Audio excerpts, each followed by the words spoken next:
Alhamdulillah, innal hamdalillah nahmaduhu wa nasta'inuhu wa nastaghfiruh wa na'udzu billahi min sururi anfusina wa min sayyiati a'malina may yahdihillahu fala mudilla lahu wa may yudlil fala hadiya lahu.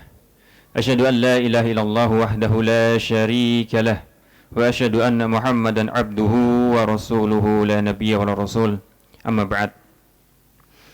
Jamaah sekalian yang dirahmati oleh Allah Subhanahu wa taala, pada malam hari ini yang pertama kali yang harus kita ucapkan adalah tentu saja rasa syukur kepada Allah Subhanahu wa taala atas nikmat yang Allah Subhanahu wa taala berikan kepada kita. Allah Subhanahu wa taala masih memberikan kepada kita keimanan. Allah Subhanahu wa taala masih memberikan kepada kita hidayah. Allah Subhanahu wa taala masih memberikan kepada kita kesehatan, kesempatan, waktu luang, sehingga kita semua dipertemukan oleh Allah Subhanahu wa taala dalam satu buah majelis yang insya Allah di dalamnya keridhaan Allah Subhanahu wa taala itu akan kita dapatkan. Dan pada sore tadi atau sampai sekarang Allah Subhanahu wa taala juga memberikan dua buah kenikmatan yang sangat istimewa kepada kita. Dua buah kenikmatan sebagaimana yang Allah Subhanahu wa taala firmankan di dalam surat Al-Anfal. Allah Subhanahu wa taala berfirman, "Id yughashshikumun nu'asa amanatan minhu wa yunazzilu 'alaikum minas sama'i ma'an liyutahhirakum bih." Dan ingatlah tatkala Allah Subhanahu wa taala yughashshikumun nu'asa, meliputi kepada kalian atau memberikan kepada kalian, menjadikan kalian nu'as. Apa nu'as? Nu'as itu apa? Ngantuk. Ini adalah nikmat yang Allah Subhanahu wa taala berikan. Saya yakin pada cuaca yang dingin-dingin seperti ini pasti ngantuk, Pak, ya? Ngantuk ya, Irfan? Ngantuk? Ngantuk. Dan ngantuk itu adalah nikmat yang diberikan oleh Allah Subhanahu wa taala. Sebagai apa? Amanah. Sebagai bentuk rasa aman minhu dari Allah Subhanahu wa taala. Maka tatkala terjadi perang Badar di mana jumlah kaum muslimin sangat sedikit menghadapi jumlah musuh yang sangat banyak, seharusnya kaum muslimin itu takut, gemetar, seharusnya, karena musuhnya yang sangat banyak, jumlah kaum muslimin sangat sedikit. Tapi sebagai bentuk rasa aman dari Allah Subhanahu wa taala, Allah menjadikan kaum muslimin itu ngantuk, santai, nyaman, ngantuk. Maka ini juga yang disampaikan oleh Nabi Muhammad SAW, "Majtama'a qaumun fi baitin fi buyutillah." Tidaklah berkumpul satu kaum di dalam rumah dari rumah-rumah Allah Subhanahu wa taala seperti kita ini, sekelompok kaum, sekelompok orang berkumpul di rumah dari rumah-rumah Allah Subhanahu wa taala, yaitu di masjid. Apa yang dilaksanakan? Yatluna kitaballah, membacakan Al-Qur'an, wa yatadarasunahu bainahum, dan saling mengajarkan Al-Qur'an, membaca Al-Qur'an dan mengajarkannya. Illa nazalat alaihim sakinah, kecuali datang kepada mereka, kecuali Allah Subhanahu wa taala memberikan kepada orang tersebut apa? Sakinah, kenyamanan, ketentraman. Makanya ya, jazakumullah khair. Makanya tatkala kita duduk di majelis ilmu sering mengantuk, gitu ya. Kalau duduk di majelis ilmu sering mengantuk. Kenapa? Karena itu adalah sakinah, nyaman, tenang. Sama, kita kalau duduk di masjid juga sering mengantuk. Itu adalah nyaman, tenang. Dan itu adalah nikmat yang Allah Subhanahu wa taala berikan kepada kita. Namun, manusia itu ketika menghadapi nikmat ada dua. Ada syukur nikmat, ada kufur nikmat. Syukur nikmat itu adalah mempergunakan nikmat yang Allah Subhanahu wa taala berikan dalam rangka menggapai ridhonya. Kira-kira Allah ridho gak kalau kita tidur di majelis ilmu? Ridho tidak? Enggak. Maka tatkala kita diberikan nikmat ngantuk kemudian keblabasan tidur, maka kita mempergunakan nikmat Allah bukan dalam rangka mencari ridhonya. Ikhwan sekalian yang dirahmati oleh Allah Subhanahu wa taala, itu nikmat yang pertama. Nikmat yang kedua adalah wa yunazzilu 'alaikum minas sama'i ma'an liyutahhirakum bih, yaitu Allah Subhanahu wa taala menurunkan air dari langit yang fungsinya adalah untuk mensucikan kita semua. Jadi para mahasiswa kalau sedang hujan, hujan-hujan nggak apa-apa. Itu adalah nikmat yang Allah berikan. Tidak ada larangan, hujan-hujan saja. Baik, pada malam hari ini qadarullah pemateri yang asli yaitu Ustadz Abdul Khalid sedang berhalangan dan saya diminta sebagai pengganti. Yang namanya pengganti itu tidak pernah lepas dari dua. Yang pertama adalah tidak mungkin Muhammad Salah, tahu Muhammad Salah ya? Tidak mungkin Muhammad Salah digantikan oleh De Gea. Paham maksudnya? Tidak mungkin seorang striker digantikan oleh kiper. Maka dari itu, karena Ustadz Khalid pembahasannya adalah tafsir Al-Quran, saya belajar dan mempelajari supaya bisa sebagaimana Ustadz Khalid. Paling enggak bisa menyerang seperti itu. Jadi enggak mungkin seorang striker digantikan oleh kiper. Maka saya juga pada kesempatan hari ini mencoba untuk menjelaskan Al-Quran. Yang kedua, tidak mungkin Muhammad Salah digantikan oleh Boaz Salosa. Tidak mungkin Muhammad Salah digantikan oleh Boaz Salosa. Artinya apa? Tidak mungkin tidak mungkin Muhammad Salah digantikan oleh Boaz Salosa, benar. Artinya apa? Artinya pasti yang menggantikan itu yang lebih buruk. Pasti yang menggantikan yang lebih buruk, tidak sekelas. Pasti yang lebih buruk. Maka dari itu pada kesempatan malam hari ini mungkin saya tidak sebagus sebagaimana Ustadz Abdul Khalid dalam menjelaskan tafsir, dalam menjelaskan asrar, apa yang terkandung di dalam Al-Quran. Tapi semoga apa yang saya sampaikan bisa memberikan ifadah, bisa memberikan faedah baik kepada diri saya secara pribadi maupun kepada antum sekalian. Baik, pada malam hari ini insya Allah kita akan membahas rahasia surat Al-Fatihah. Karena yang kami bahas adalah rahasia, maka kita akhiri karena sifatnya rahasia. Jadi rahasia itu tidak boleh disebarluaskan, gitu Pak ya? Benar Pak ya? Enggak. Baik, bercanda. Yang pertama, min maqasidi surat Al-Fatihah. Tujuan kenapa Allah Subhanahu wa taala menurunkan surat Al-Fatihah. Surat yang kita baca setiap kali sholat. Setiap rakaatnya pasti kita membaca surat Al-Fatihah. Tujuannya adalah tahqiqut tawajjuh lillahi ta'ala bikamalil ubudiyah lahu wahdah, yaitu untuk merealisasikan at-tawajjuh, menghamba kepada Allah Subhanahu wa taala bikamalil ubudiyah, dengan peribadahan yang sempurna, lahu wahdah, hanya kepada Allah Subhanahu wa taala, tidak kepada yang lain. Tujuan kenapa Allah Subhanahu wa taala menurunkan Al-Qur'an, yaitu tepatnya surat Al-Fatihah, adalah agar kita dapat merealisasikan peribadahan hanya kepada Allah Subhanahu wa taala semata, tidak kepada yang lain. Itu tujuan kenapa Allah Subhanahu wa taala menurunkan surah Al-Fatihah. Sumiyat surat Al-Fatihah. Surat Al-Fatihah dikatakan atau diberikan nama surat Al-Fatihah kenapa? Liftitahi kitabillahi biha, karena Al-Qur'an itu dimulai dengan surat Al-Fatihah, makanya disebut Al-Fatihah. Apa Al-Fatihah? Pembuka. Karena Al-Quran itu dibuka atau dimulai dengan surat ini, maka surat ini dinamakan sebagai sang pembuka, yaitu Al-Fatihah. Wa tusamma ummul Qur'an listimaliha ala maudi'atihi. Dan Al-Quran dan Al-Fatihah juga diberikan nama dengan Ummul Quran, induknya Al-Quran, intinya Al-Quran, porosnya Al-Quran. Kenapa? Karena di dalam Al-Fatihah itu terkandung pembahasan-pembahasan yang mencakup seluruh di dalam Al-Quran itu.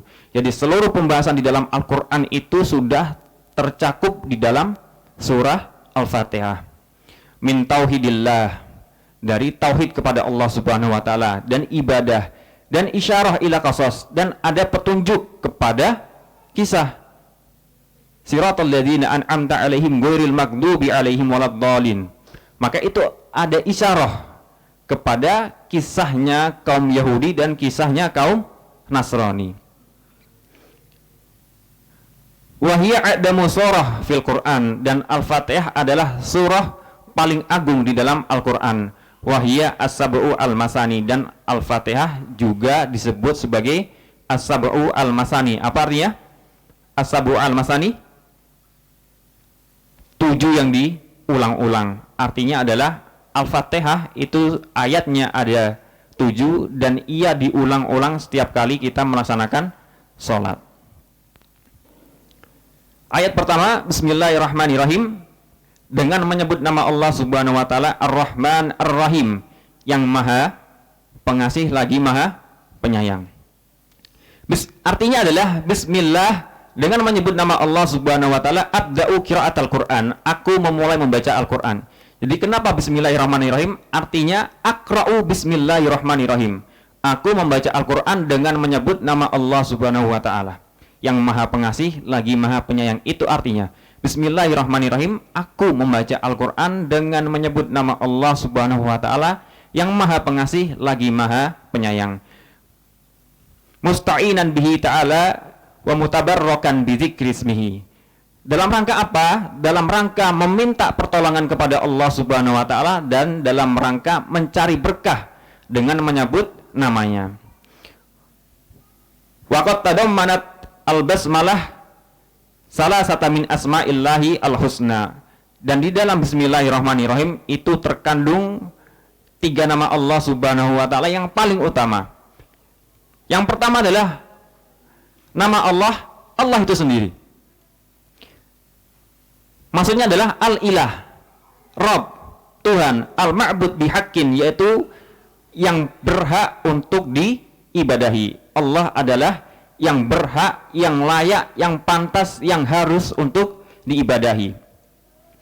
Wa huwa ahasu asma'illahi ta'ala, dan nama Allah itu adalah nama yang paling khusus yang tidak dimiliki oleh selain Allah Subhanahu wa taala. Tidak ada satupun makhluk di dunia ini yang dinamai dengan nama Allah Subhanahu wa taala. Hanya Allah Subhanahu wa taala semata yang menyandang nama Allah. Yang kedua adalah Ar-Rahman, ai durrahmah al-wasi'ah. Ar-Rahman artinya yang memiliki rahmat. Ustaz Rahmat, yang memiliki Ustaz Rahmat, memiliki saya, memiliki antum. Durrahmah, memiliki rahmat, kasih sayang. Al-wasi'ah, yang sangat luas. Wa huwa ar-rahmanu bidatihi, artinya rahmat itu bukan Ustaz Rahmat ini ya, rahmat, kasih sayang itu melekat pada zatnya Allah Subhanahu wa taala. Itu arti dari kata Ar-Rahman. Rahmatnya melekat pada zatnya Allah Subhanahu wa taala. Sedangkan Ar-Rahim ai durrahmah al-wasilah, artinya adalah Allah Subhanahu wa taala memiliki kasih sayang yang kasih sayangnya itu diberikan kepada hamba-hambanya, al-wasilah, yang diberikan kepada seluruh makhluk hidup. Wa huwa yarhamu bi rahmatihi man syaa'a min khalqihi, dan rahmat itu Allah Subhanahu wa taala berikan kepada siapa saja yang Allah Subhanahu wa taala kehendaki. Wa minhum al-mu'minuna min ibadihi, dan di antara orang-orang yang diberikan rahmat oleh Allah Subhanahu wa taala adalah hamba-hambanya yang beriman. Kita semua diberikan rahmat oleh Allah Subhanahu wa taala. Kita semua diberikan kasih sayang oleh Allah Subhanahu wa taala. Bentuknya apa? Kasih sayang Allah Subhanahu wa taala bentuknya adalah kita semua masih diberikan kesempatan untuk duduk di majelis ilmu ini. Sehingga dengan duduknya kita di sini semoga bisa menambahkan rasa cinta kita kepada Allah Subhanahu wa taala. Maka itu adalah rahmat yang Allah Subhanahu wa taala berikan kepada kita. Kemudian ayat yang kedua, alhamdulillahirabbil alamin. Alhamdu, adapun segala puji, lillahi itu adalah milik Allah Subhanahu wa taala, rabbil alamin, yaitu Rabb semesta alam. Maksudnya adalah jami'u anwa'il mahamid min sifatil jalal wal kamal hiya lahu wahdah duna min siwahu. Seluruh bentuk macam pujian-pujian dari sifat-sifat yang agung, sifat-sifat yang sempurna itu hanya untuk Allah Subhanahu wa ta'ala semata, bukan untuk selainnya. Maka jangan terlalu sering memuji orang, karena yang paling berhak untuk kita puji adalah Allah Subhanahu wa ta'ala. Id huwa rabbi kulli syai', id huwa rabbu kulli syai', karena Allah Subhanahu wa ta'ala itu adalah Rabb dari seluruh yang ada.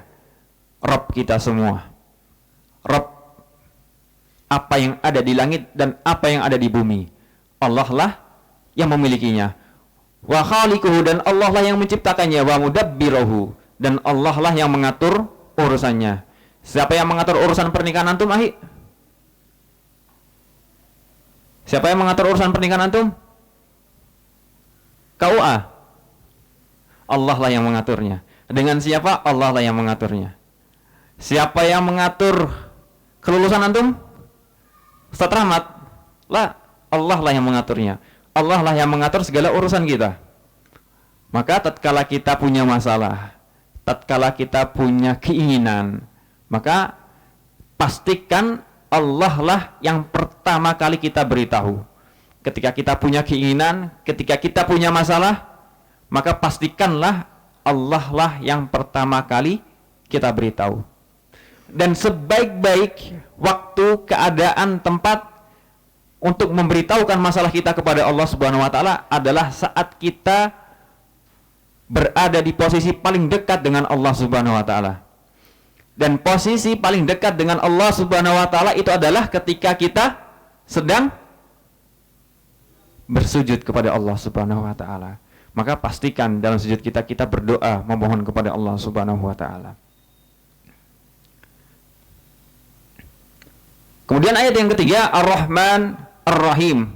Mengulangi bismillahirrahmanirrahim, maksudnya adalah sana'un 'ala Allah taala ba'da hamdihi fil ayah as-sabiqah, yaitu sanjungan kepada Allah Subhanahu wa taala setelah kita memuji Allah Subhanahu wa taala pada ayat yang sebelumnya.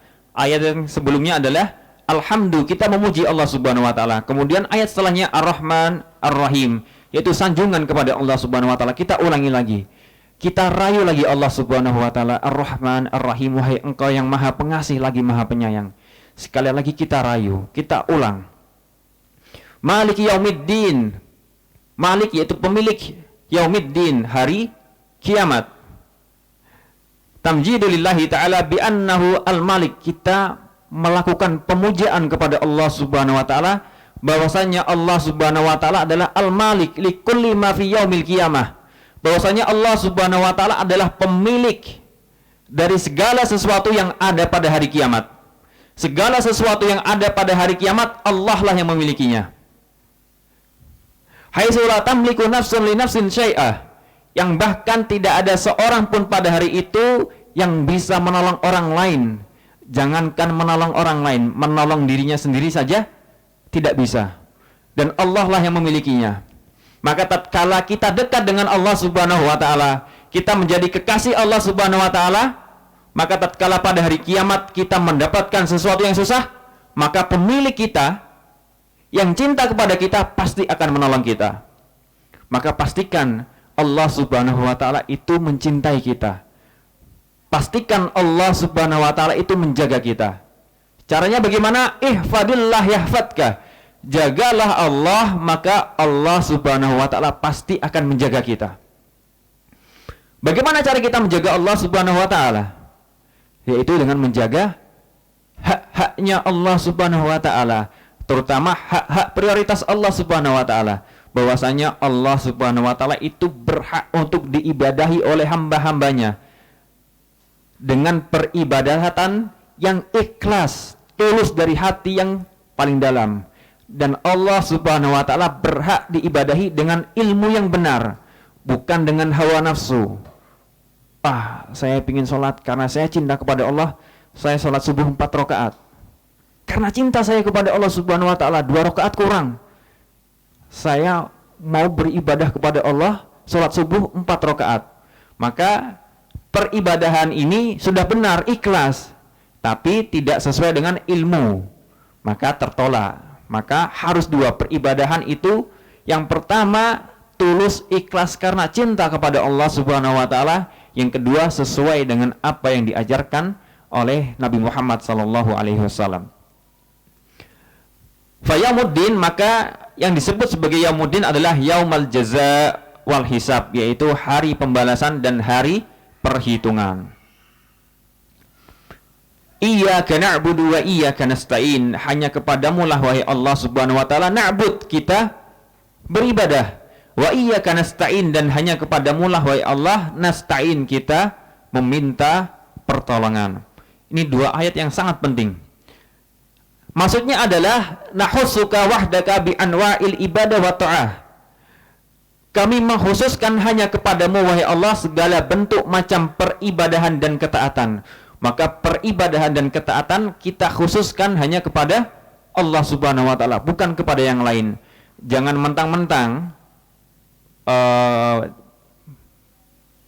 Bapak Bustami ini misalnya punya anak perempuan, misalnya punya saudara perempuan, kemudian Bapak Bustami ini sholat di depan, atau Ustadz Heri ini ternyata punya anak perempuan misalnya, antum tertarik sama anaknya, akhirnya ketika sholat antum berada di sebelahnya Bapak Bustami atau Ustadz Heri, antum baguskan sholat antum, Allah sampai suaranya terdengar.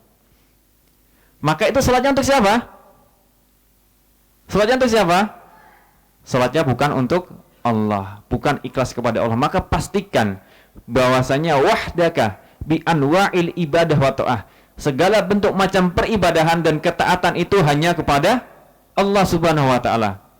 Bukan karena ingin dilihat ustadz, bukan karena pengen dilihat calon mertua, bukan karena untuk mendapatkan dunia.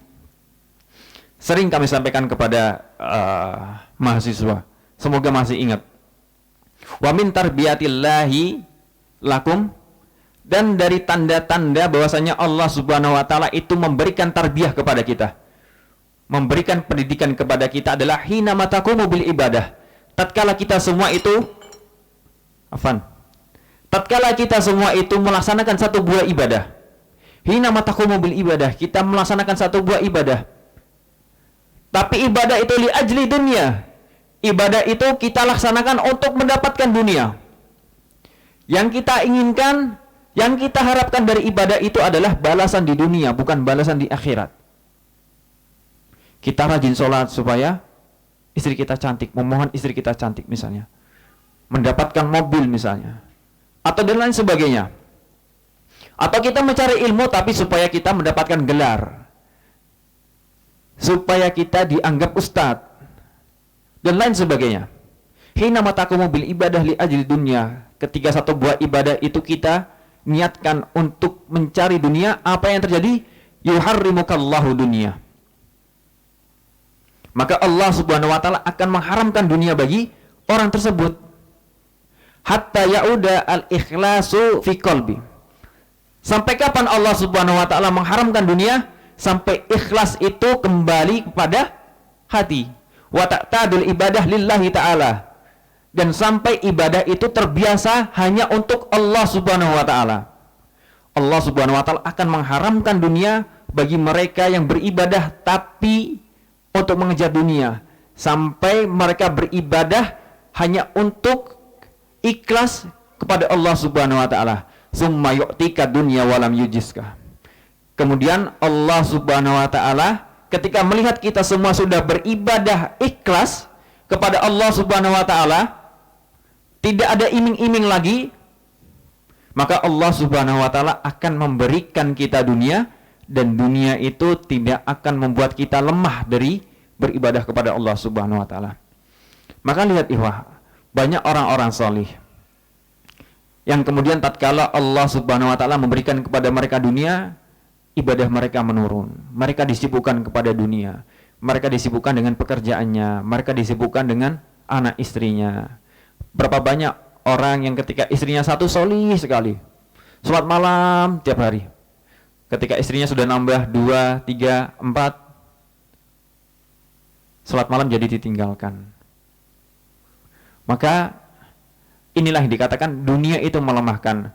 Tapi tatkala kita beribadah tulus ikhlas kepada Allah Subhanahu wa taala, maka kita akan diberikan dunia, dan dunia itu tidak akan membuat kita lemah. Saya masih ingat satu buah pepatah yang disampaikan oleh ustadz saya dulu ketika saya masih di Jepara. Tatkala antum memiliki ladang, kemudian ladang itu antum tanam dengan padi, pasti antum akan menemukan rumput. Antum memiliki ladang, ladang antum tanam dengan padi, antum pasti mendapatkan rumput. Tapi tatkala antum memiliki ladang dan di ladang itu antum sekalian tanam rumput, jangan pernah mengharapkan padi bisa tumbuh.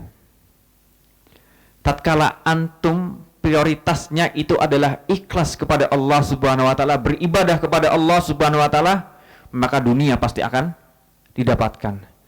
Tapi ketika prioritas antum adalah dunia dan apa yang ada di dalamnya, maka jangan pernah mengharapkan antum mendapatkan akhirat. Maka inilah tatkala kita memahami iyyaka na'budu wa iyyaka nasta'in, bahwasannya kita beribadah tulus ikhlas kepada Allah Subhanahu wa taala untuk mendapatkan akhirat. Ihdinas siratal mustaqim. Tunjukilah kepada kami as-sirat al-mustaqim, yaitu jalan yang lurus. Maksudnya adalah dullana, tunjukilah kepada kami wahai Allah Subhanahu wa taala ila sirat al-mustaqim, kepada jalan yang lurus.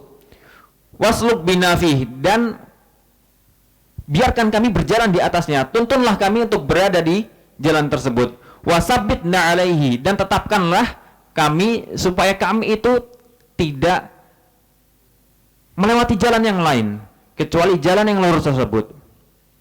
Wasirat al-mustaqim huwa at-tariq al-wadih alladhi la i'wajaj fih, yaitu jalan yang terang benerang yang tidak ada kelokan di dalamnya. Jalan yang lurus yang tidak ada kelokan, tidak ada simpangan di dalamnya. Wa huwal Islam alladhi arsala bihi Muhammad, yaitu adalah Islam yang Allah Subhanahu wa taala mengutus Nabi Muhammad untuk mendakwahkannya. Maka kita selalu meminta kepada Allah Subhanahu wa taala agar kita senantiasa berada di jalan yang lurus tersebut. Wasabbitna alaihi, kita tetap berada di jalan yang lurus tersebut. Syekh Al-Albani pernah mengatakan, at-tariq ilallahi tawil, jalan menuju Allah Subhanahu wa taala itu tawil, panjang. Wa nahnu namdi fihi kasuluhfah, dan kita berjalan di jalan yang sangat panjang itu seperti sulufah itu apa? Kura-kura. Jalan menuju Allah Subhanahu wa taala itu sangat panjang, dan kita berjalan di jalan tersebut seperti kura-kura yang sangat pelan. Walaisatil goyah an-nasilu linihayatihi, maka tujuan kita bukanlah sampai pada titik akhir perjalanan tersebut. Walakinnal goyah an-namuta wa nahnu alaihi, karena sesungguhnya tujuan kita adalah kita mati sementara kita tetap berada di jalan menuju Allah Subhanahu wa taala. Maka tujuan kita bukanlah kemenangan, tapi proses menuju kemenangan. Walaupun kita belum menang, walaupun Islam belum jaya, tapi pastikan kita meninggal, kita mati dalam keadaan kita memperjuangkan Islam.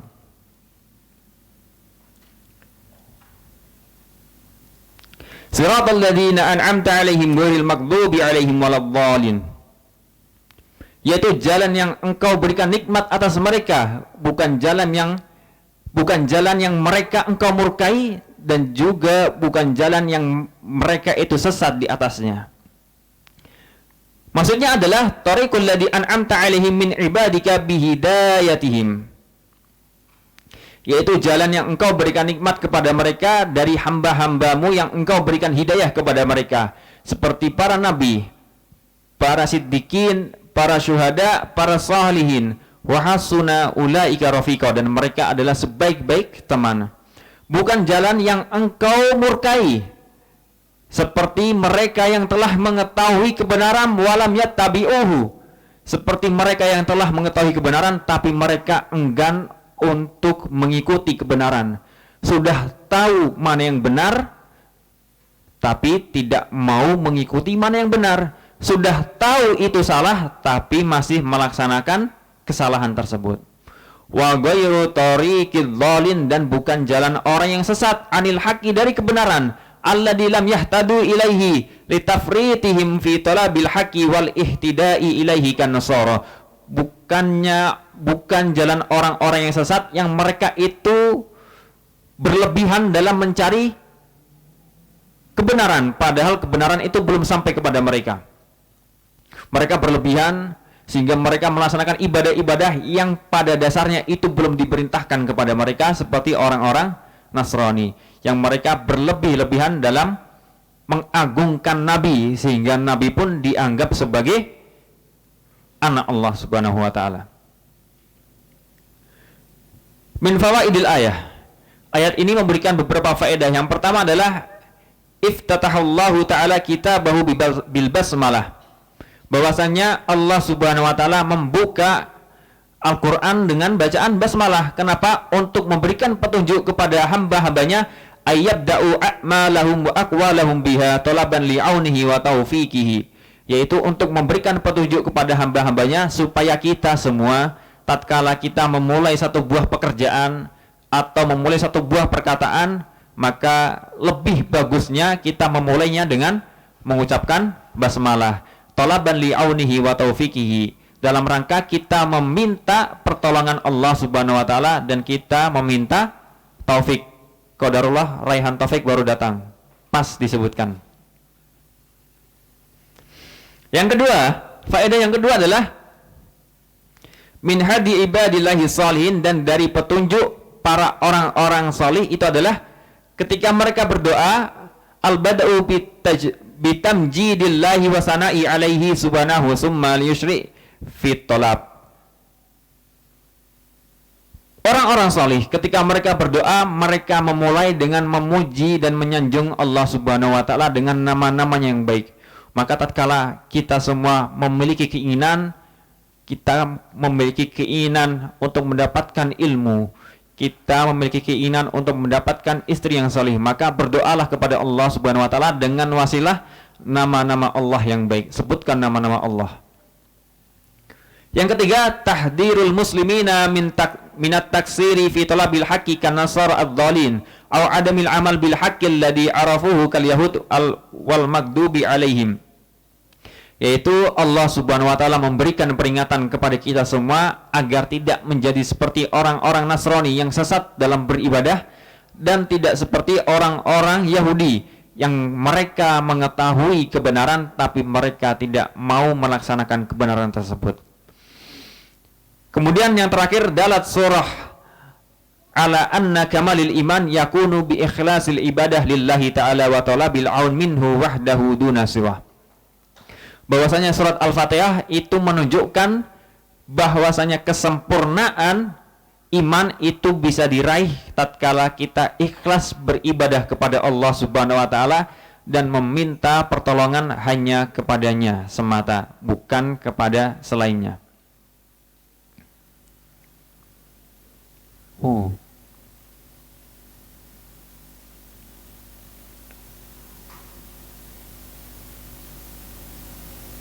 Berkata Imam Ibnul Qayyim,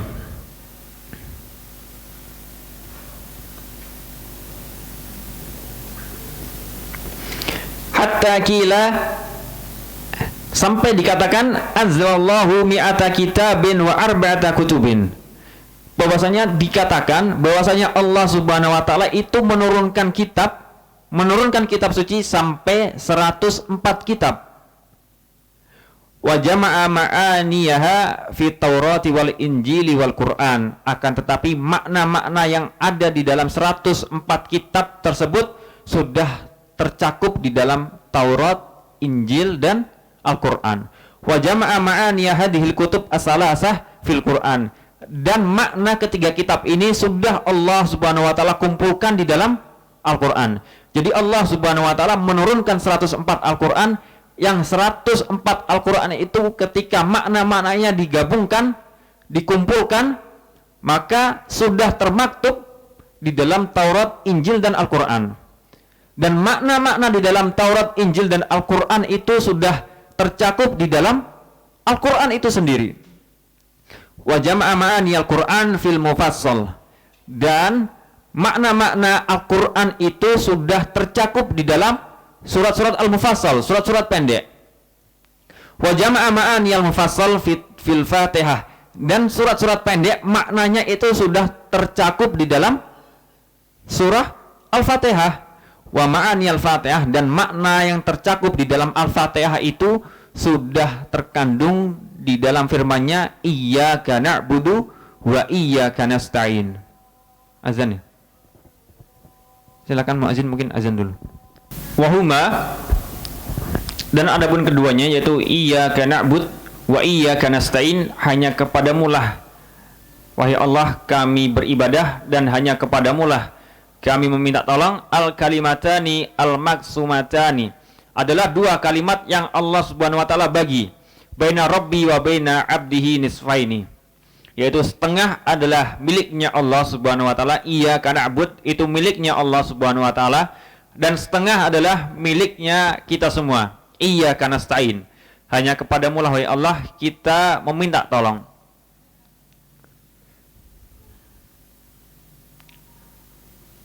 Maka di dalamnya terkandung dua hal. Yang pertama adalah ibadah, yaitu hanya kepada Allah Subhanahu wa taala, hak kita, hak Allah Subhanahu wa taala dan kewajiban kita. Ibadah kepada Allah Subhanahu wa taala adalah haknya Allah Subhanahu wa taala dan kewajiban kita semua. Yang kedua adalah isti'anah, meminta pertolongan. Dan itu adalah hak kita Allah Subhanahu wa taala dan kewajiban Allah Subhanahu wa taala adalah untuk memberikan pertolongan. Jadi iyyaka na'budu wa iyyaka nasta'in, iyyaka na'budu adalah kewajiban kita yang harus kita tunaikan kepada Allah Subhanahu wa taala, dan itu adalah haknya Allah Subhanahu wa taala. Iyyaka nasta'in, hanya kepada Allah Subhanahu wa taala kita meminta tolong, itu adalah hak kita untuk meminta tolong kepada Allah Subhanahu wa taala. Dan kewajiban Allah Subhanahu wa taala tatkala kita meminta tolong kepada Allah adalah Allah Subhanahu wa taala pasti akan memberikan pertolongan kepada kita semua. Wal ibadah tajma'u aslaini, maka ibadah itu, ibadah kepada Allah iyyaka na'bud, itu pasti mencakup dua hal, pasti terdiri dari dua pondasi, yaitu ghayatul hubbi bi ghayatid dulli wal khudu. Yang pertama adalah al-hub, kita harus cinta kepada Allah Subhanahu wa taala. Maka ibadah itu benar tatkala ibadah itu didasari cinta kepada yang diibadahi, yaitu Allah Subhanahu wa taala. Yang kedua adalah ad-dul wal khudu, tunduk dan patuh. Jadi ibadah kepada Allah Subhanahu wa taala itu baru dikatakan sebagai ibadah tatkala kita melaksanakannya karena cinta dan kita tunduk dan patuh kepada Allah Subhanahu wa taala. Wal Arab taqul tariqun mu'abbadun ay mudallal, bahwasanya mu'abbad ibadah itu mudallal, adalah merendahkan diri kepada Allah Subhanahu wa taala. Wa tadallul wal khudu' faman ahbabtahu wa lam takun khadi'an lahu lam yakun abidan lahu, maka barang siapa yang mencintai Allah Subhanahu wa taala wa lam takun khadi'an lahu, tapi tidak tunduk dan patuh kepada Allah Subhanahu wa taala, lam yakun abidan lahu, maka dia tidak dikatakan sebagai hamba Allah Subhanahu wa taala. Maka ketika kamu mencintai seseorang tapi cinta itu tidak dibarengi dengan tunduk, maka tidak bisa dikatakan ibadah. Ibadah itu baru benar tatkala kita cinta kepada Allah Subhanahu wa taala, kemudian kita juga tunduk dan patuh kepada Allah Subhanahu wa taala. Wa man hadata lahu bila mahabbatin, maka barang siapa yang tunduk kepada Allah Subhanahu wa taala, dia patuh kepada Allah Subhanahu wa taala, menjalankan setiap perintah yang Allah Subhanahu wa taala perintahkan dan menjauhi setiap larangan yang Allah larang, tetapi dia melaksanakannya bukan karena mahabbah, bukan karena cinta, lam takun abidan lahu, maka dia tidak dikatakan sebagai hamba Allah Subhanahu wa taala, hatta takuna muhibban khadi'an, sampai seseorang itu ketika melaksanakan ibadah karena cinta dan karena tunduk dan patuh kepada Allah Subhanahu wa taala. Maka ibadah itu seperti koin yang memiliki dua sisi yang tidak pernah terpisahkan, yaitu cinta kepada Allah Subhanahu wa taala, sisi yang lain tunduk dan patuh seperti uang kertas. Uang kertas 100.000 itu gambarnya apa?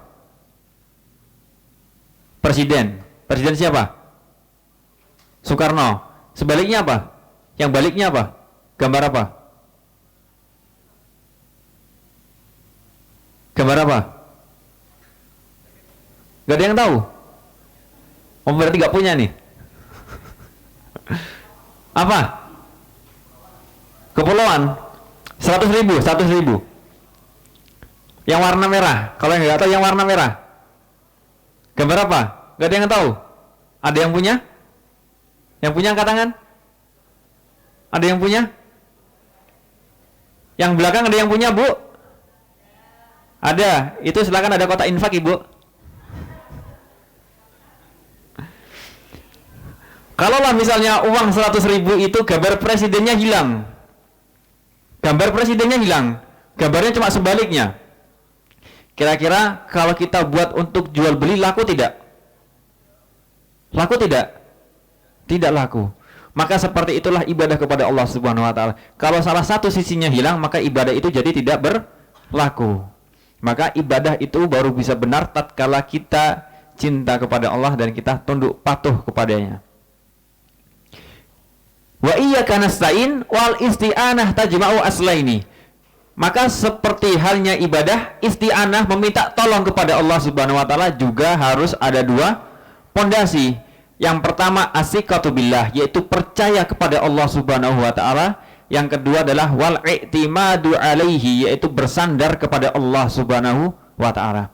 Yang pertama kita harus percaya dulu. Yang kedua, kita bersandar. Arti dari bersandar adalah menyerahkan urusan kita kepada Allah Subhanahu wa taala. Fa innal abda qad yasiku bil wahid minan nas.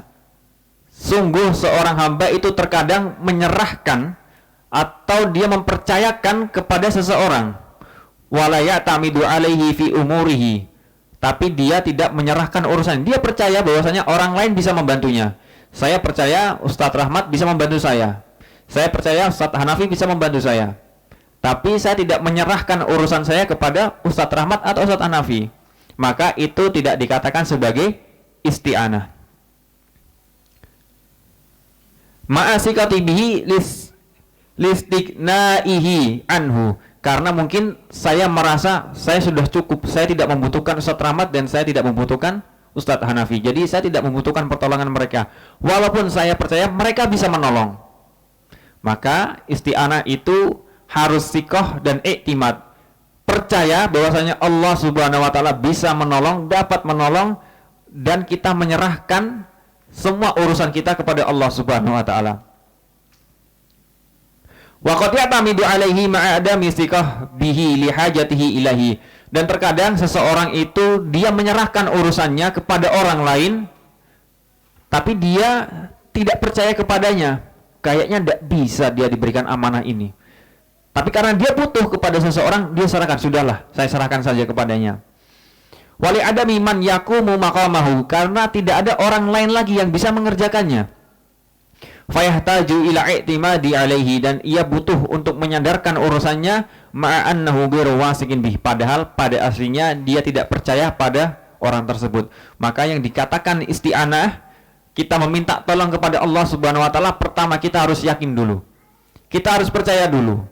Kita yakin bahwasanya segala urusan ketika diurus oleh Allah, kita serahkan kepada Allah Subhanahu wa taala, maka pasti ujung-ujungnya adalah kebaikan bagi diri kita. Kita harus percaya dulu. Setelah kita percaya, barulah kita serahkan segala urusan kita kepada Allah Subhanahu wa taala. Maka makna isti'anah ini juga mencakup makna tawakal. Wa tawakal makna yaltaimu min aslaini, maka tercakup di dalamnya dua makna ini, minastikah wal i'timad, yaitu makna tawakal, kita bertawakal kepada Allah Subhanahu wa taala, artinya kita percaya kepada Allah Subhanahu wa taala dan kita menyerahkan segala urusan kita kepada Allah Subhanahu wa taala. Maka isti'anah, meminta tolong kepada Allah Subhanahu wa taala, itu semakna dengan bertawakal kepada Allah Subhanahu wa taala.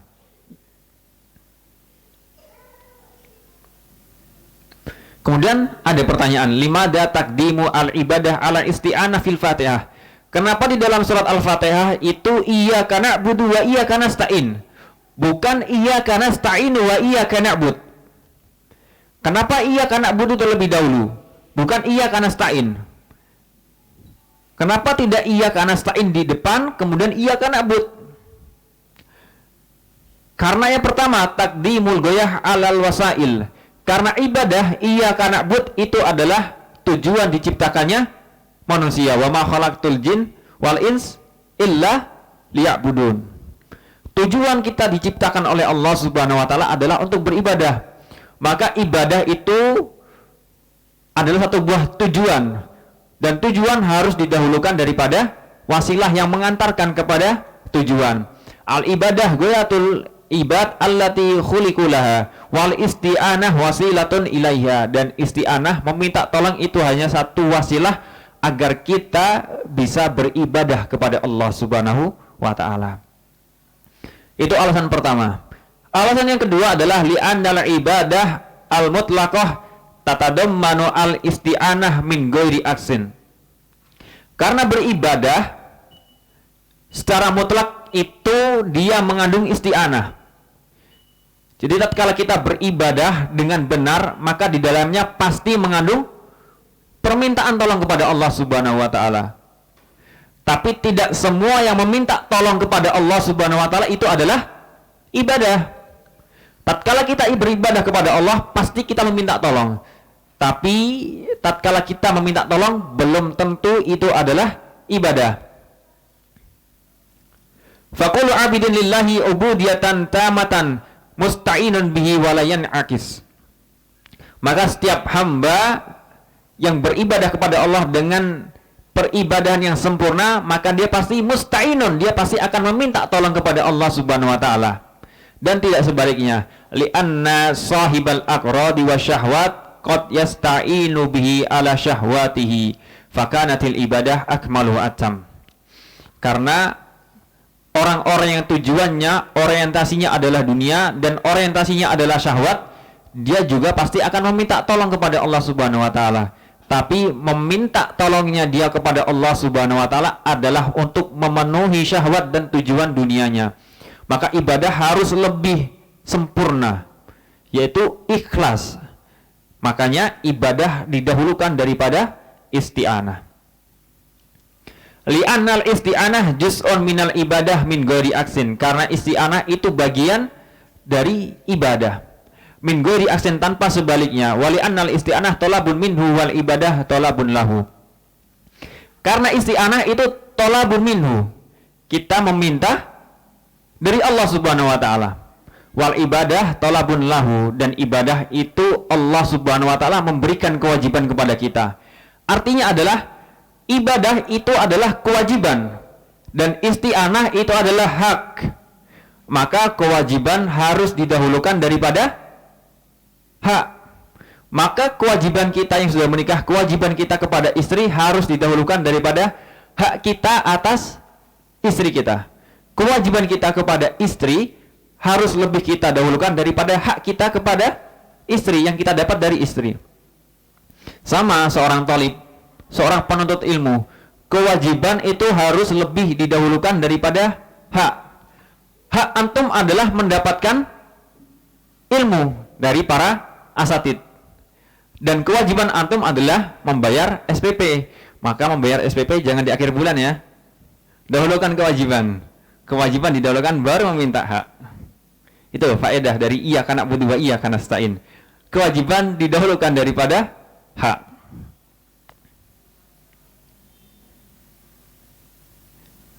Wali'annal ibadah la takunu illa min mukhlisin.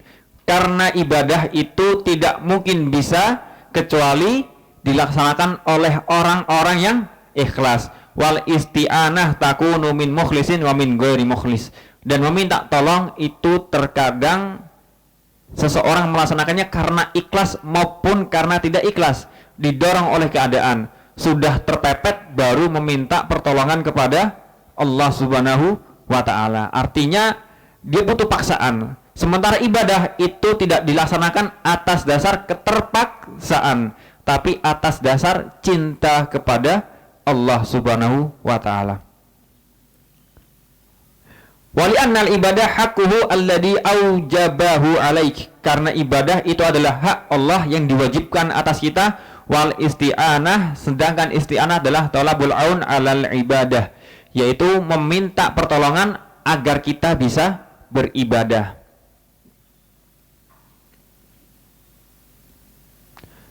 Dua slide terakhir. Fannasu fi hadaini al-aslaini wa humal ibadah wal isti'anah arba'ata aqsam. Insyaallah saya sebutkan dua saja. Manusia dalam masalah iyyaka na'budu wa iyyaka nasta'in itu terbagi jadi 4. Kami sebutkan 2. Wa ajalluha wa afdaluha, yang paling tinggi dan paling sempurna, paling utama adalah ahlul ibadah wal isti'anah billahi ta'ala, yaitu mereka yang senantiasa melaksanakan ibadah kepada Allah dan mereka yang senantiasa meminta pertolongan kepada Allah Subhanahu wa taala alaiha, agar mereka dimudahkan dalam beribadah kepada Allah Subhanahu wa taala. Ini tak tolong dicatat baik-baik. Isti'anahnya dalam hal apa? Ahlul ibadah wal isti'anah billahi alaiha, yaitu mereka yang beribadah kepada Allah Subhanahu wa taala dan mereka meminta pertolongan agar mereka itu dimudahkan dalam beribadah kepada Allah Subhanahu wa taala. Fa ibadatullahi ghayatu muradihim, maka ibadah kepada Allah adalah tujuan mereka. Wa talabuhum minhu ayyu'inahum 'alaiha, dan permintaan mereka adalah supaya mereka ditolong dalam melaksanakan ibadah.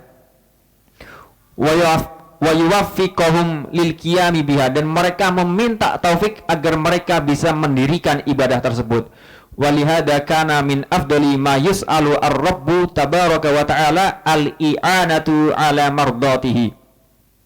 Dan ini adalah sebaik-baik permintaan yang kita sampaikan kepada Allah Subhanahu wa taala, yaitu kita meminta pertolongan kepada Allah supaya kita bisa melaksanakan sesuatu yang sesuatu tersebut adalah sesuatu yang diridai oleh Allah Subhanahu wa taala, yaitu ibadah.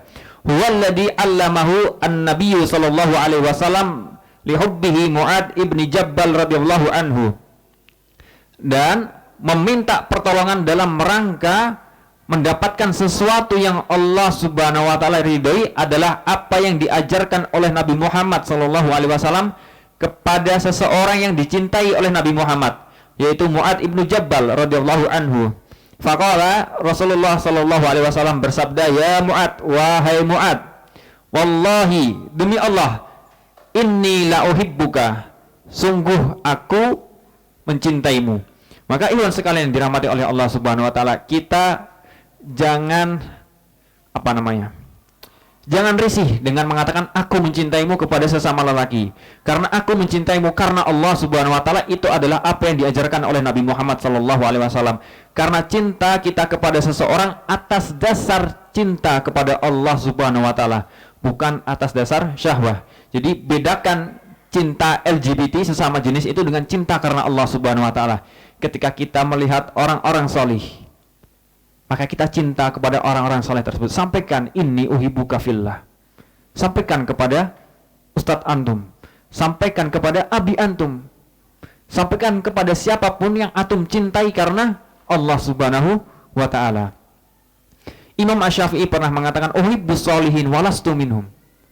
Aku mencintai orang-orang solih, walastu minhum, sedangkan aku tidak termasuk dari orang-orang solih. Tawaduknya Imam Syafi'i, uhibbus solihin walastu minhum. Ya Mu'ad, wahai Mu'ad, wallahi inni la uhibbuk, demi Allah, sungguh aku mencintaimu.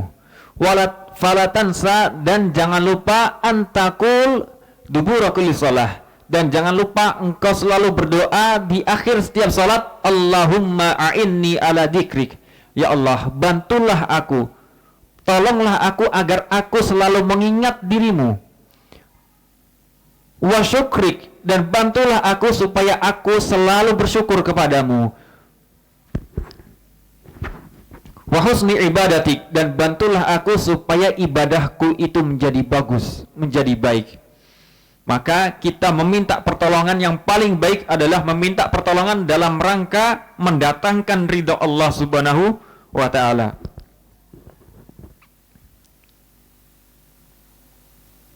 Yang kedua, manusia yang kedua yaitu wahumul mu'riduna an ibadati wal isti'anati bihi.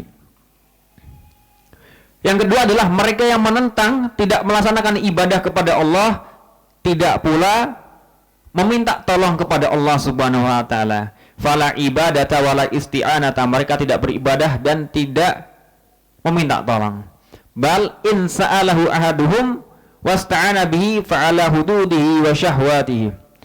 Bahkan ketika mereka seandainya mereka itu meminta kepada Allah Subhanahu wa taala, mereka itu adalah orang yang tidak pernah beribadah, tidak pernah meminta tolong, dan ketika mereka meminta tolong, yang mereka mintakan adalah sesuai dengan syahwat mereka, sesuai dengan keinginan mereka, bukan sesuai dengan apa yang Allah inginkan, tapi sesuai dengan syahwat mereka.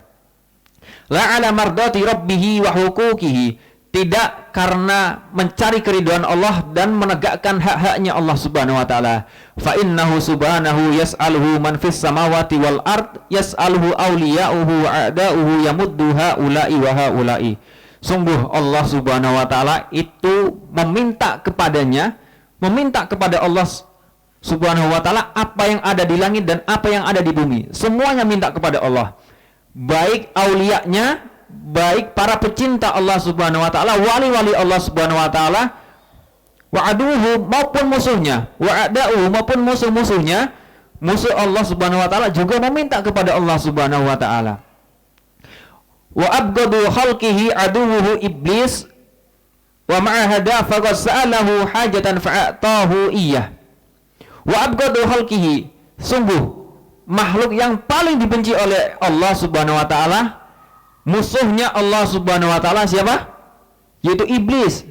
Wa ma'ahada, bersama dengan ini bahwasanya iblis itu dibenci oleh Allah Subhanahu wa taala, menjadi musuh Allah Subhanahu wa taala. Iblis pun faqad sa'alahu hajatan, bahkan iblis yang paling dibenci oleh Allah Subhanahu wa taala dijadikan musuh, diancam dengan neraka, itu pun masih meminta kepada Allah Subhanahu wa taala hajatan, kepada satu buah kebutuhan. Fa'atahu iyyaha, dan Allah Subhanahu wa taala juga memberikan apa yang diinginkan oleh iblis. Qala andirni ila yaumi yub'atsun, qala innaka minal mundurin. Iblis minta, ya Allah, kekalkanlah, tangguhkanlah umurku sampai hari di mana manusia itu dibangkitkan. Dan Allah mengabulkan, qala innaka minal mundurin. Walakin lamma lam takun aunan lahu an mardatihi kanat ziyadatan lahu fi shikwatihi wa bu'dihi anillahi wa tardihi anhu. Tapi tatkala apa yang diberikan oleh Allah Subhanahu wa taala itu tidak dijadikan sebagai penolong untuk mencari keridhaan Allah Subhanahu wa taala, maka apa yang diberikan oleh Allah berupa nikmat karunia itu justru akan menambahkan kehancuran bagi seorang hamba dan jauhnya seorang hamba dari Allah. Tatkala kita diberikan nikmat oleh Allah Subhanahu wa taala, tapi nikmat tersebut tidak kita gunakan untuk mencari ridha Allah Subhanahu wa taala, maka nikmat itu akan menghancurkan kita. Tidak hanya menghancurkan kita, akan membuat kita semakin jauh dari Allah Subhanahu wa taala, bahkan terusir dari golongan para wali-wali Allah Subhanahu wa ta'ala. Qala Sufyan bin Uyainah rahimahullahu ta'ala. Sufyan bin Uyainah, bukan Sufyan Tsauri ya, Sufyan bin Uyainah, bukan Sufyan Ats-Tsauri. Sufyan bin Uyainah rahimahullahu ta'ala berkata, la yamna'anna ahadukum minad du'ai ma ya'lamuhu min nafsihi. Janganlah menghalangi salah satu di antara kalian untuk berdoa kepada Allah Subhanahu wa taala. Siapa yang menghalangi? Apa yang diketahui dari dirinya. Jangan sampai ketika kita mengetahui bahwasanya kita itu banyak dosa, kita punya banyak maksiat, kita punya banyak kesalahan, jangan sampai kesalahan-kesalahan, dosa-dosa itu mengakibatkan kita tidak berdoa kepada Allah Subhanahu wa taala. Ya, masa dikabulkan sih? Kayaknya saya banyak maksiat ya. Misalnya seperti itu. Kita sudah beranggapan, saya banyak banget dosanya, nggak mungkin lah dikabulkan. Jangan beranggapan seperti itu. Jangan sampai dosa-dosa, perbuatan buruk yang kita kerjakan mengakibatkan kita tidak berdoa kepada Allah Subhanahu wa taala. Fa innallaha ta'ala ajaba syarrah makhlukin iblis. Iblis saja seburuk-buruk makhluk diijabahi doanya oleh Allah Subhanahu wa taala. Seburuk-buruk makhluk. Seburuk-buruk makhluk saja diijabahi oleh Allah Subhanahu wa taala. Dosanya tidak terhitung. Itu saja masih diijabahi, dikabulkan doanya oleh Allah Subhanahu wa taala. Itqala tatkala iblis berkata, "Rabbi andirni ila yaumi yub'atsun," qala innaka minal mundurin. Maka sebanyak apapun dosa yang kita miliki, seburuk apapun masa lalu yang pernah kita lewati, maka jangan pernah lupa, jangan pernah untuk tidak berdoa kepada Allah Subhanahu wa taala. Karena sungguh kita tidak tahu doa mana yang akan diijabahi oleh Allah Subhanahu wa taala. Aku qouli hada astaghfirullahaladzim li wa lakum wa lisairil muslimin. Kita tutup dengan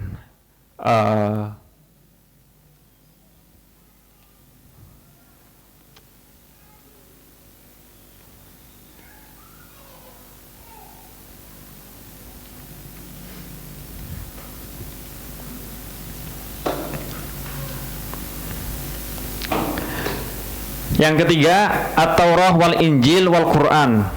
Saya baca ya.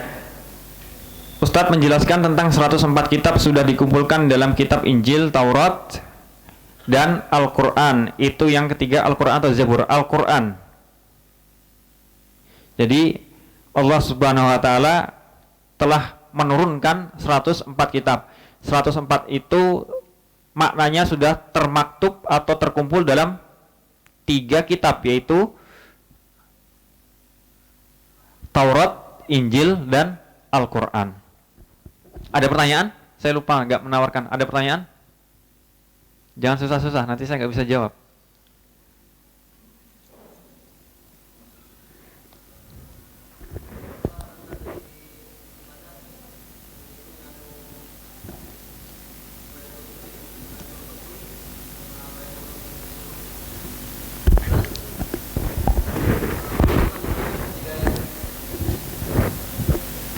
Baik,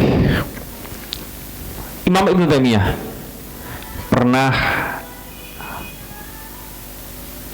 pernah mengatakan, inna fid dunya jannah wa man lam yadkhulha lam yadkhulil jannatal akhirah. Inna, sesungguhnya, fid dunya, di dunia itu, jannah, ada surga. Waman, dan barang siapa, lam yadkhulha, yang tidak bisa masuk ke dalam surga di dunia, lam yadkhulil jannatal akhirah, maka dia tidak akan bisa masuk surga akhirat. Apa itu? Surga di dunia itu apa? Apa? Istri. Yang lain? Apa? Surga dunia itu apa? Harta yang melimpah? Enggak. Apa? Ladzatul ibadah, yaitu manisnya ibadah. Ciri-ciri ketika kita ibadah sudah tunduk dan patuh dan cinta adalah tatkala kita terlewat. Misalnya kita terbiasa salat malam, qadarullah kita lagi sakit, capek, sehingga kita tidak melaksanakan salat malam. Paginya penyesalan itu datang dan sangat mengganggu kita. Itu adalah tanda tatkala kita beribadah cinta dan tulus, tunduk dan patuh kepada Allah Subhanahu wa taala. Jadi tanda pertama adalah kita melaksanakannya. Tatkala kita terlewati tidak melaksanakannya, kita merasa patah hati, al-inkisar. Itu akhir. Yang kedua tadi apa? Bagaimana cara menemukan ketiganya? Banyak sekali. Contohnya adalah kita melihat janji-janji Allah Subhanahu wa taala, melihat ancaman-ancaman Allah Subhanahu wa taala. Kita melihat ayat-ayat Allah Subhanahu wa taala. Kita melihat bumi, kita melihat gunung, kita melihat laut, kita melihat apapun yang ada di dunia ini, kita pastikan, kita bayangkan kenapa hidung kita itu lubangnya ada di bawah. Kenapa nggak di atas? Karena kalau di atas, kalau kita jalan sedang hujan, masuk ke dalam hidung. Maka lubang hidung yang ada di bawah itu adalah tanda bentuk cinta kita, tanda bentuk cinta Allah kepada kita. Maka pantas tidak ketika Allah Subhanahu wa taala mencintai kita, tapi kita tidak balas cinta itu dengan tulus dan ikhlas, tidak tunduk dan patuh. Maka dengan mengetahui, dengan bertafakur apa yang ada di langit dan apa yang ada di bumi, maka rasa cinta kita akan tumbuh. Tatkala cinta kita tumbuh, maka khudu', tunduk dan patuh kita akan lahir. Jadi semua berasal dari mahabbah, semua berasal dari cinta. Pernikahan berasal dari ta'aruf. Masya Allah, pintar. Baik, Kaif, ya.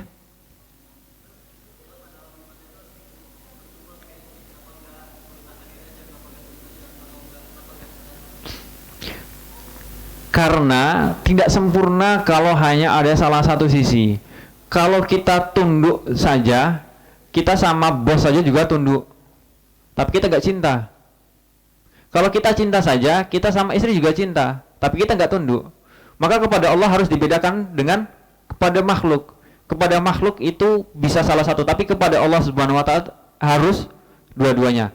Nanti silakan dibaca di dalam kitab Madarijus Salikin. Tadi itu saya ringkas, tapi penjelasan lebih rincinya ada di kitab Madarijus Salikin karangan Imam Ibnul Qayyim.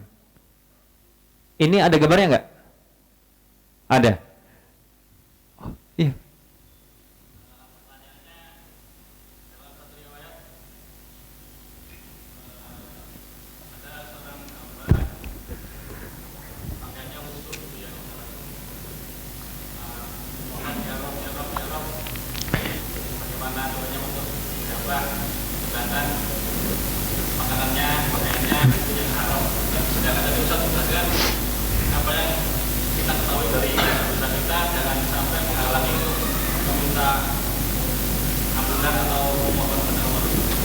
Baik, jadi apa saya terangkan, jangan sampai dosa yang kita ketahui itu menghalangi dari meminta tolong kepada Allah Subhanahu wa taala, beribadah kepada Allah Subhanahu wa taala, berdoa kepada Allah Subhanahu wa taala. Itu adalah makna dari hadis yang lain, fa innal abda la ya'mala bi amali ahlil jannah hatta ma yakunu bainahu wa bainaha illa dira' fayasbiqu alaihil kitab fayamalu bi amali ahlin nar fayadkhuluha.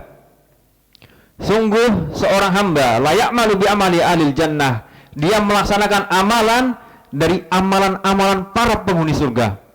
Dia sholat, dia zakat, dia sedekah, dia sering membaca Al-Quran, sering bangun malam. Hatta mayakunu bainahu wa bainaha ila dira', sampai jarak antara dia dan surga itu tidak lebih dari sejengkal. Fayasbiqu alaihil kitab, sehingga kitab itu mendahulinya. Tinta Allah, pena Allah itu mendahulinya. Takdir itu mendahulinya. Fayamalu bi amali ahlin nar, sehingga dia melaksanakan satu saja perbuatan para penghuni neraka. Fayadkhuluha, maka dengan amalan penghuni neraka itu dia masuk ke dalam neraka. Wa innal abda la ya'malu bi amali ahlin nar, dan sungguh seorang hamba melaksanakan amalan para penghuni neraka, bermaksiat, makan haram, berzina, homer, mencuri, membunuh dan lain sebagainya.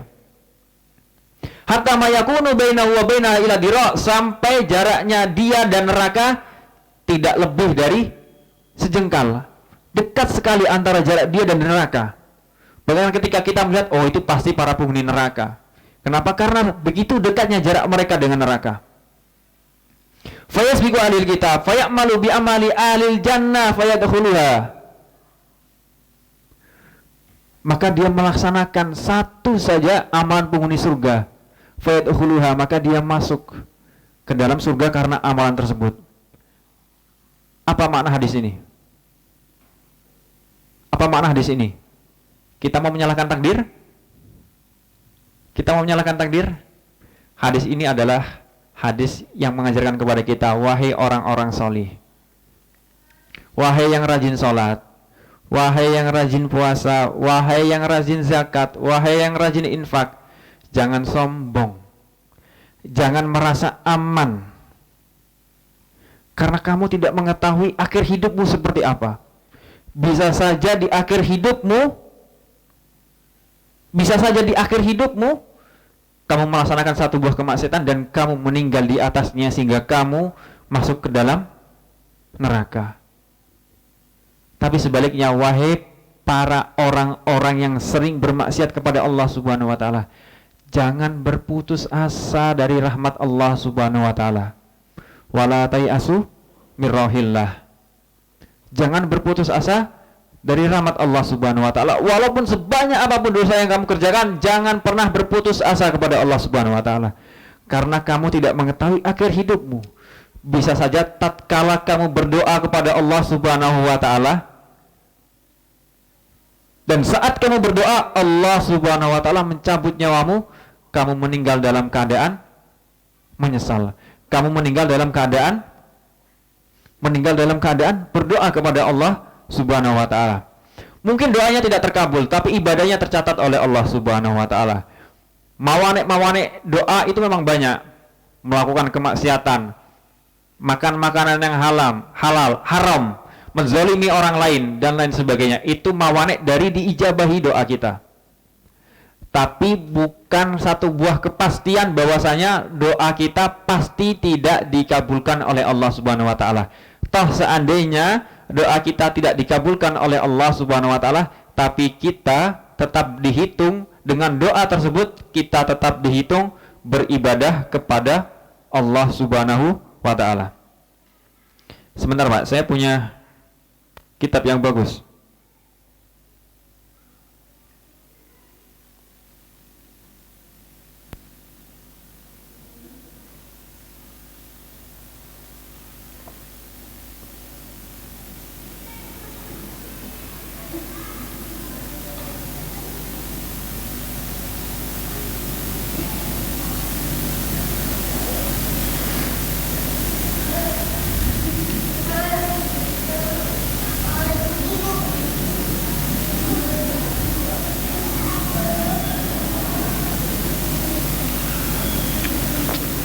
Saya bacakan di kitab Imam Ibnul Qayyim yang lain.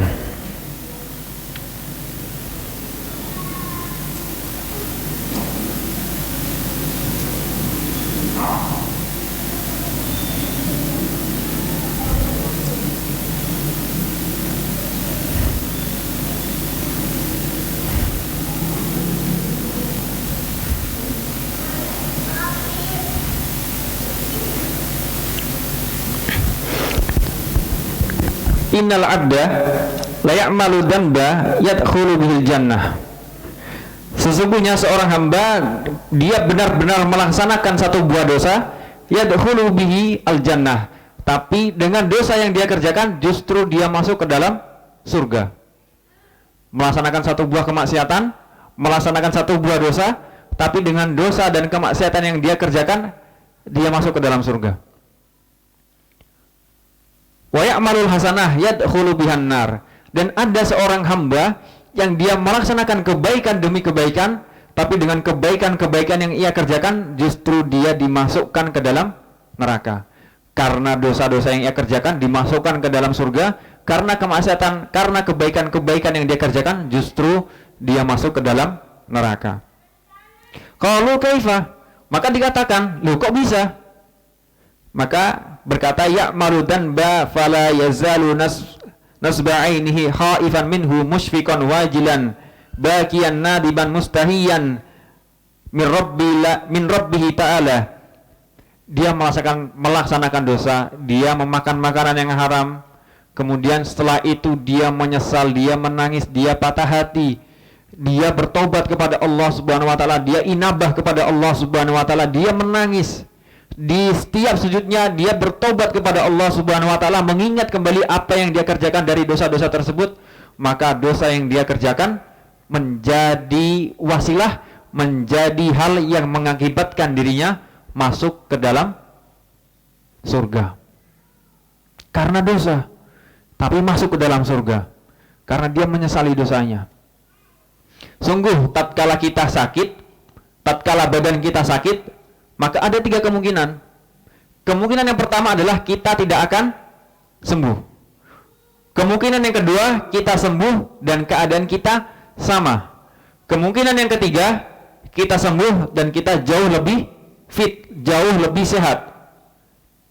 Maka cara supaya kita jauh lebih fit dan jauh lebih sehat tatkala kita sakit itu seperti tatkala hati kita sakit karena kita melaksanakan kemaksiatan, maka kita sembuhkan dengan rasa penyesalan. Kita sembuhkan dengan bertobat kepada Allah, dengan menangis, dengan malu kepada Allah Subhanahu wa taala. Maka tatkala kita sembuh dari maksiat tersebut, kita akan sembuh dalam keadaan yang jauh lebih sehat daripada sebelumnya. Jadi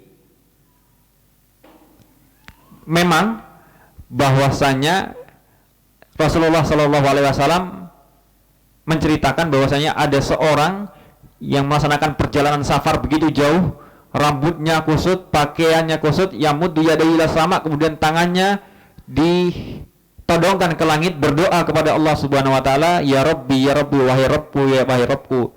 Makanannya haram, pakaiannya haram, semuanya haram, dia tumbuh dari perkara yang haram. Bagaimana diijabahi? Memang itu adalah menjadi salah satu mawani'. Para ulama tidak berbeda pendapat, itu menjadi salah satu mawani', tapi jangan sampai mawani' itu menjadikan penghalang. Ya sudah, saya tidak berdoa.